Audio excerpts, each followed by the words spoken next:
pushing slow at the end there. How do you assess the result and the performance? Disappointing first half and a disappointing end of the game.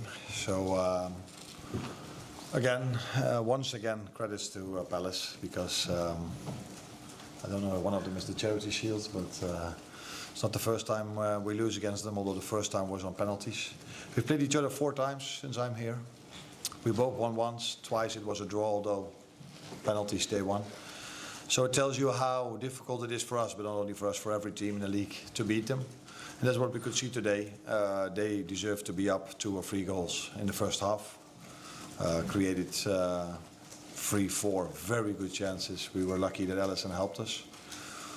But yeah, in the end of the game, I think the second half was much better performance from us. We created chances, which not many teams do here, or if Palace plays away, it's very hard to create a chance. We created quite a lot. Took a while for us to score a goal. And when we did, limited time to play, and to concede another set-piece goal is then as disappointing as our first half was. What were your thoughts, Arne, at 1-1? Were you just going all for the win at that point?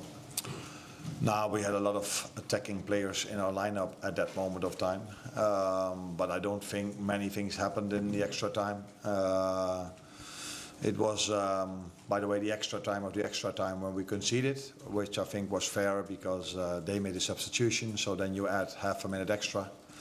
And then I don't know exactly when they scored, but I assume that was between 96 and 96 and 30 seconds. So yeah, then we can only blame ourselves by defending is the way we did. So one of our players decided to run out because he wanted to play a counter-attack, which was of no use because time was up. So it was only about defending. So yeah, maybe we were too offensively minded. Not we, one player was too offensively minded in that moment, which led to them scoring the winner, us losing the game. You conceded 2 goals from set pieces. Is that a big concern for you going forward? Nah, against Newcastle we conceded 2 set pieces. They were the only 2 chances they might have had in that game. Today they had more than only 2 set piece goals. Yeah, no, they didn't score more, but they had chances from open play, from transition. So there were more things not to like today than only defending the set pieces. The good thing was that in the other moments Alisson saved us.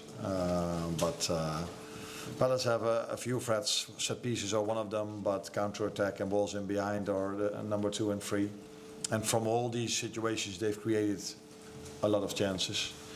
And what I said, we were able to create quite a lot against a Palace team, which hardly ever concedes a chance. But yeah, when you look at the first half, they totally deserved to win. In the second half, I think it was a much better performance from us. And then, yeah. If one team deserved to win today, I think it was Palace. You mentioned before yesterday that playing Isak for 90 minutes wouldn't have been smart. You obviously played at 84 today. What did you make of the performance and how did you look at it? Yeah, that had a lot to do with the low intensity of the game. If you face a low block, 10 players in and around their own 18-yard box, when they have to do build-up, the goalkeeper takes a little bit of time before he kicks it long. Yeah, then there's hardly any intensity in the game. So in a more open game where both teams want to press high and want to do build-up, and you have to run a lot as a 9 to press the other team, yeah, then you might not play in for 84. But in a game like this, which was low tempo, I think I can say that, with some bursts of counter-attacks from them. But there your number 9 is mainly not so involved in. He was close to a goal. He was very honest to stay on his feet. He got a little bit of a shirt pull. And that's why he was unbalanced when he had to shoot. And that maybe was just enough. So smart foul, or foul, not a foul, but smart little push to get him unbalanced. But he came closer and closer to a goal. But in the end, he didn't score. But quite a good performance for him. Last question here, please. What was the idea to bring in Cody Gakpo? What's the idea behind it? We wanted to overload the midfield with Florian Wirtz in the first half. That's why we didn't start with Cody. But if you're 1-0 down and you need a goal, you prefer to have width on both sides. And that's why we brought Cody in. And later on we kept on bringing in offensive players that can score goals, taking the risk. Because yeah, you're already 1-0 down. And again, we scored.